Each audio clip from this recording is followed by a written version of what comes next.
I have a colleague who is a philosopher of religion and actually wrote a book about the proofs for the existence of God.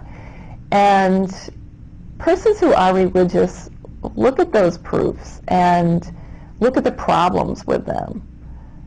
It doesn't make any difference. What a philosopher writes down on a piece of paper to either attempt to prove the existence of God or to disprove it. Persons who are engaged in religious practice are engaged in it at a lived level of meaning where proofs for the existence of God just are not even in the same neighborhood.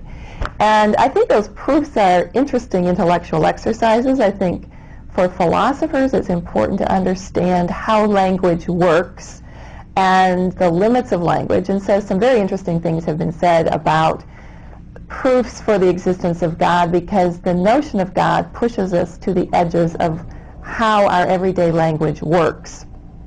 Because it, unlike language that gets us from Boston to New York City by giving us instructions for getting on the interstate, language that gets us from a life without God to a life with God works in a very different way. So I think we can do some interesting things in the study of language. But if I go to a temple, a church, a synagogue, if I observe somebody in prayer and go up to them and say, well, what do you think? Does God really exist? That doesn't touch their lives. Persons don't believe or disbelieve because of words on a piece of paper that either prove or disprove the existence of God.